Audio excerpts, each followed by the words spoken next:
the customers of all these big services all told us the same thing, which is for the end user, so designers and digital marketers, we spend hours each week scouring these massive catalogs. It's the same content everywhere. It all looks kind of stocky and staged.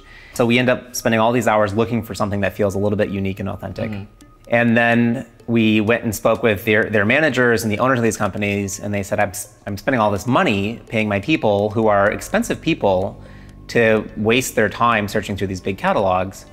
And we showed them our catalog, which at the time, remember, was like a physical product business, but we said, ignore that fact that we're a canvas business for the moment and just let's look at the imagery, and their eyes lit up. That was when we thought, that we had something that we might have backed into an opportunity that was much bigger than what we had realized before. Because the stock imagery business is a massive business, right? And it's pretty fragmented. Even Shutterstock, as an example, which is a $2 billion publicly traded company, only owns about 5% of the market. Right. So you guys talked to more customers, and then this time, well, you didn't say, okay, everybody said they wanted it. You didn't just build it out like crazy. You made a kind of basic version. Let's say it's called an MVP version. And then you got more validation. And then you went and raised more money. So it wasn't like you just went all out. Exactly. Right? Okay, so let's fast forward. Now you've raised $8 million. You guys are go, go, go. Walk us to the next level that you get to. It took us about 6 months to build all the infrastructure to actually go from serving, those 10 or 20 customers that we had on this kind of really bad early version of the service to actually building something that could be used at some kind of scale. And we launched it publicly in February of 2015, so about 2.5 years ago. We went out, attempted to do a Series B in Q1 of 2016, which ended up being the worst quarter for venture financing in the last 5-year period. Why was that?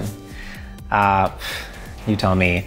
The Chinese stock market fell apart. There was a big challenge in IPO valuations here in the US, so nobody was getting liquidity on the top end. And all of a sudden, if you look at the graph, I remember I think the Wall Street Journal published in February a graph of like the venture deals done in Q4 and then the venture deals done in Q1.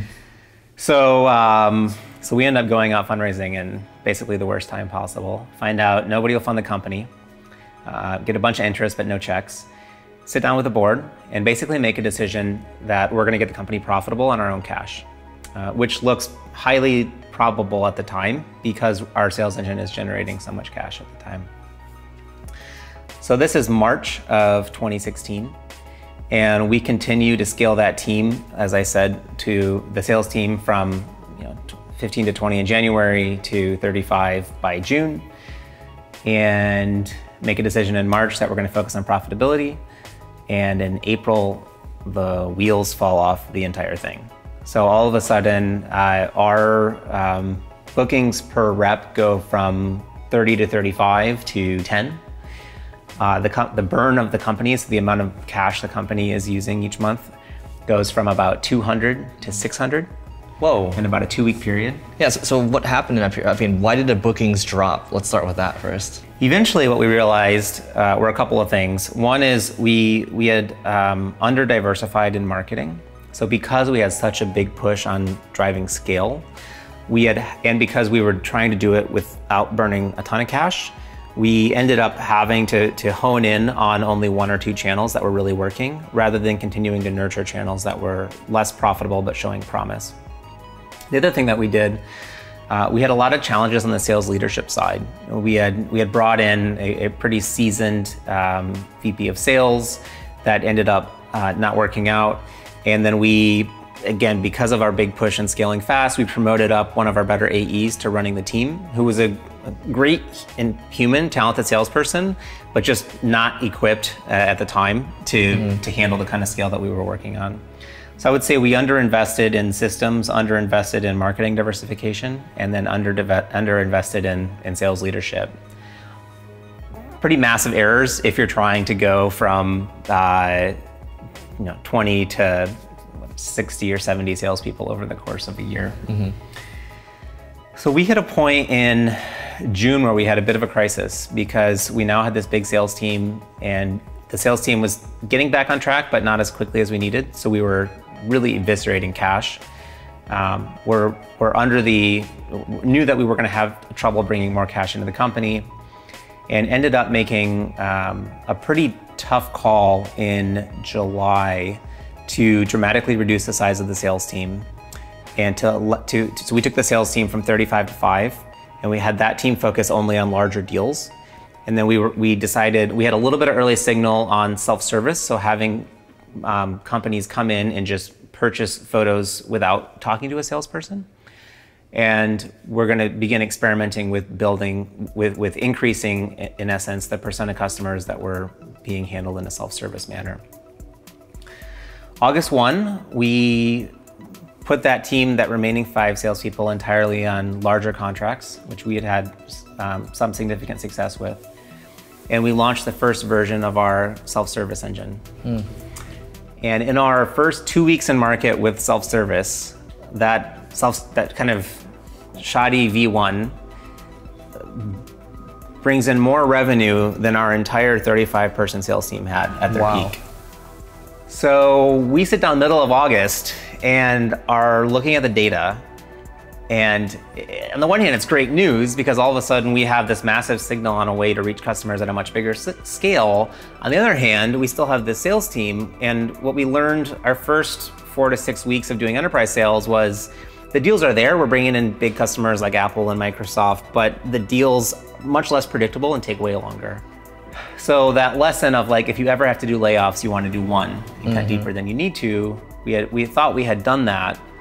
We get to the end of August and we're looking at the data, and it just is very clear that the self-service engine is massive. The enterprise, while there's a business there, is going to be long, painful, and expensive.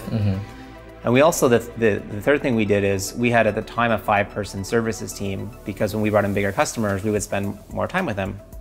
We'd actually put a human on them.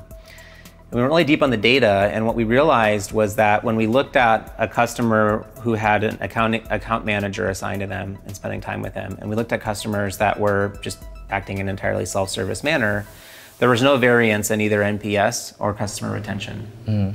NPS is Net Promoter Score. Right, so there was no difference in how happy the customers were with their experience, nor with how long they stuck with the product.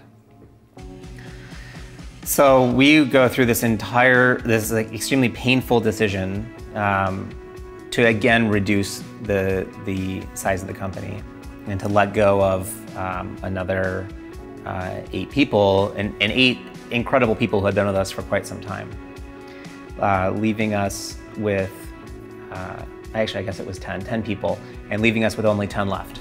So in the course of 6 weeks, we had gone from a 55-person company to a 10-person company. How'd you feel? Awful.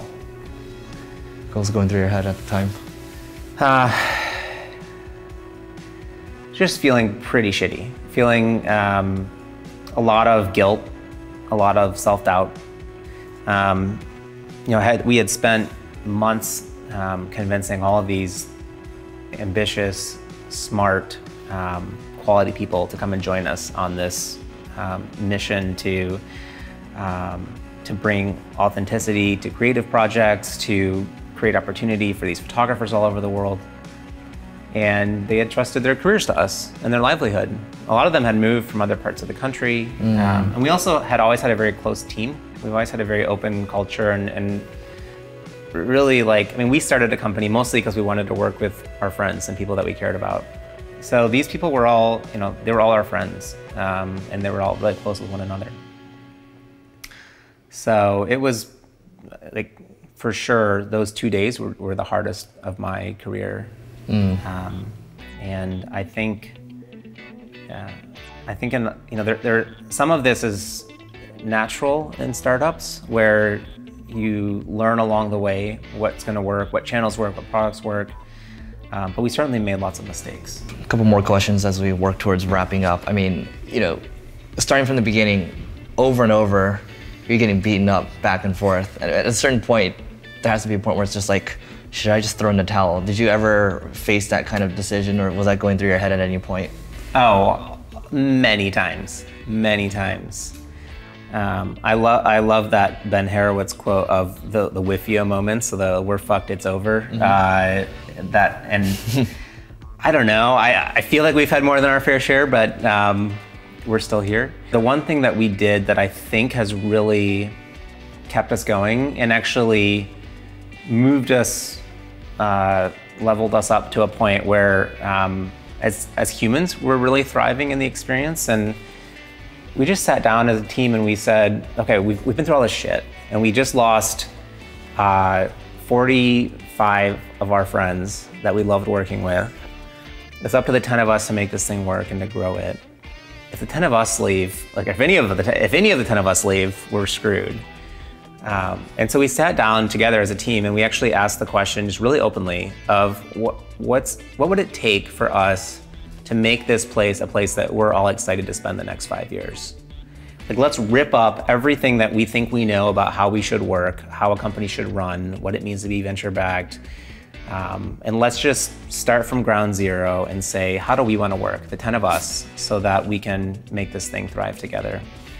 And we changed a lot. We'd always been pretty transparent, but we became an entirely transparent organization. So everything, with the exception of salaries and the cap table, are totally public inside the company. I think those probably also will be in the coming months.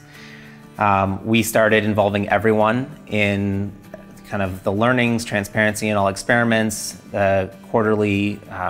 We started doing a quarterly offsite with the entire team, where we review all of the learnings, all of the financials, any information shared from the board, so that all of that is public for the entire company.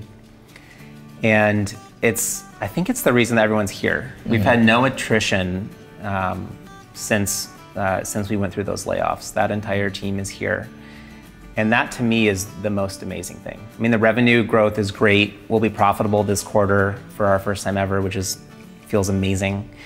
But the thing that really to me is the most surprising and meaningful of the last year is that team has stuck together, become incredibly close. They're now this group of people that have been through what I think for all of us is the most meaningful experience of our professional lives. Hey, so I hope you enjoyed that video. So all you gotta do now, let us know what you think in the comments if you'd like to see more of these, and don't forget to hit subscribe and hit the thumbs up, and we'll see you later.